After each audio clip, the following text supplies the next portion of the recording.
साथियों, बिहार की प्रगति से ही देश की प्रगति होगी। हमारी सरकार ने वर्ष 2047 तक भारत को विकसित राष्ट्र बनाने का संकल्प लिया है।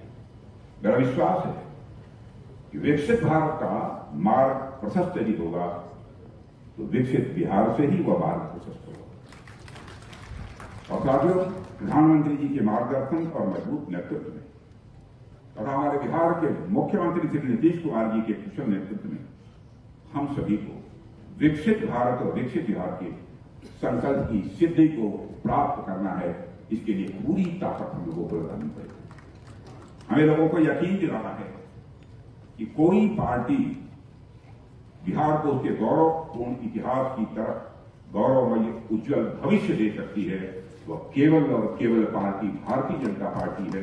केवल और केवल गठबंधन यदि कोई है तो एनडीए है। साथियों, जब आजादी से पहले श्री सच्चिदानंद जी सिन्हा के नेतृत्व में बिहार के युवा बुद्धिजीवियों ने अलग राज्य की मांग की थी, मैं आपको याद दिलाना चाहता हूं, तो उस समय सारे युवा बुद्धिजीवियों के मन मस्तिष्क में एक उम्मीद थी। वो उम्मीद थी इस रत्नगर्भा भूमि के खजाने से एक समृद्ध और खुशहाल बिहार बनेगा।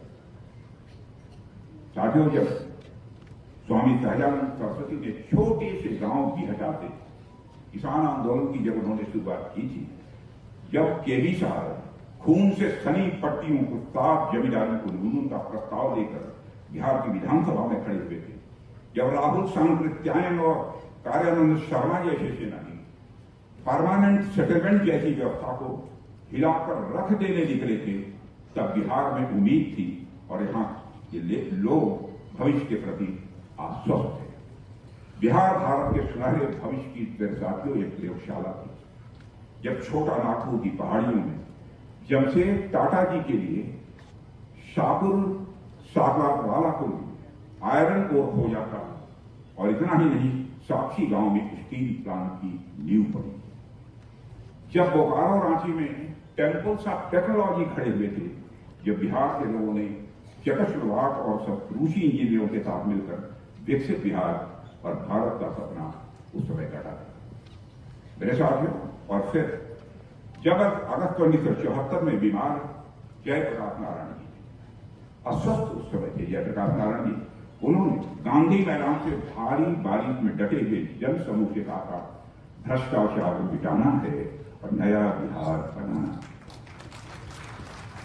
तब एक बार फिर पूरे राज्य में बदलाव की मसाल जल उठी। लेकिन अफसोस मेरे साथियों, लंबे समय तक चली कांग्रेस और आरजेडी की विफल, भ्रष्ट और परिवारवादी सरकारों ने इन सभी उम्मीदों, सभी आशाओं को गहरी निराशा में बदल दिया। साथियों, विकास का पहिया सिर्फ थमा नहीं, बल्कि वो उल्टा चलने लगा इन लोगों के शासनकाल में। यहां की असाधारण प्रतिभा पलायन करने पर लोग मजबूर हो गए। बिहार, जो भारत की राजनीति, समाज और विचार का सिरमौर था, पिछड़ेपन और कुशासन की गिरफ्त में धकेल दिया गया। लेकिन दोस्तों, अब वो कहानी काफी हद तक बदल चुकी है। साथियों, बिहार कभी भारत के विकास का अगुवा बन सकता था। इसकी धरती, यहां के लोगों की प्रतिभा और मेहनत में वह सामर्थ्य भी था जो राज्य पूरे राष्ट्र के लिए एक आदर्श है। लेकिन उस सपने को नष्ट किया गया। कांग्रेस और फिर आरजेडी के वर्षों की कुशासन ने उस सपने की हत्या कर दी थी। साथियों, आरजेडी से पहले दशकों तक कांग्रेस भी बिहार के पिछड़ेपन और दुर्दशा का एक बहुत बड़ा कारण रही है। 1980 के दशक में जब बिहार में कांग्रेस का कुशासन था, तो सिर्फ मुख्यमंत्री बदल रहे थे, विकास की दशा नहीं बदली।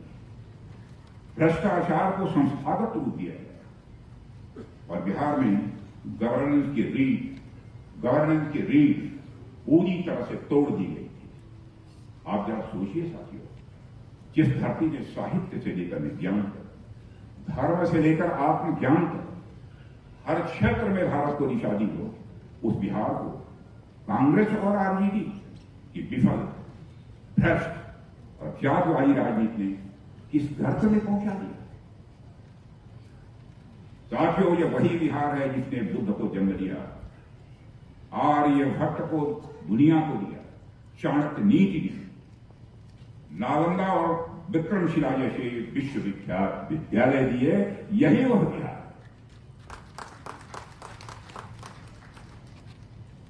लेकिन कांग्रेस की सरकारों ने भी असफलता की कहानियां उसकी कितनी है विस्तार में नहीं जाना चाहता। लेकिन जब कांग्रेस सत्ता से बाहर हुई, बागडोर किसके हाथों में आई? आरजेडी के हाथों में आई। उन्होंने बिहार को बेहतर करने की कितनी कस्में बिहार की जनता से खाई थी, यह बताने की आवश्यकता नहीं है। लेकिन बद से बदतर कर देने से इन्होंने कोई कसर नहीं छोड़ी। अब बिहार की जनता भी इसे समझने लगी है। आरजेडी कांग्रेस राज के दौरान अपराध, जातिवाद और जंगल राज ने साथियों बिहार को ऐसे अंधेरे में धकेला जहां से बाहर निकलने का रास्ता आज तक यह बिहार ढूंढ रहा है।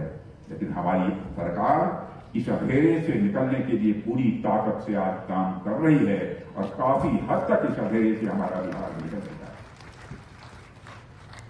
साथियों, आज ये एनडीए का संकल्प केवल सत्ता प्राप्ति नहीं, मैं मानता हूं उस ऐतिहासिक अन्याय का प्रतिकार जिस बिहार ने दशकों तक झेला है।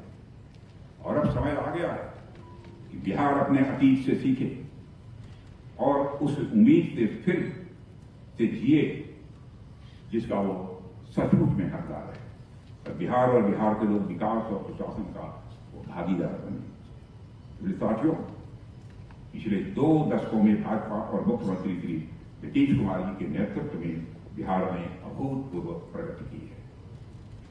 पुरानी जंगल राज की छवि को बिहार ने काफी हद तक तोड़ दिया है और जो भी सकारात्मक बदलाव बिहार में हुए हैं वह स्पष्ट रूप से अब लोगों को दिखाई दे रहे हैं। मैं याद दिलाना चाहता हूं, सन 2013 में नोबेल पुरस्कार विजेता अर्थशास्त्री जोसेफ स्टिग्लिट्ज जब नालंदा के किसानों से मिले थे तो उन्होंने कहा था कि बिहार के जैविक किसान वैज्ञानिकों से भी बेहतर हैं और उनकी खेती की पद्धतियों को दुनिया भर में दोहराया जाना चाहिए, ये उन्होंने कहा। यानी जिस बिहार को कभी बिल्कुल बर्बाद हो गया यह कहा जाता था, अब वह नवाचार और आत्मनिर्भरता की बिहार अब मिसाल बन चुका है, जिसका एहसास उनको भी हुआ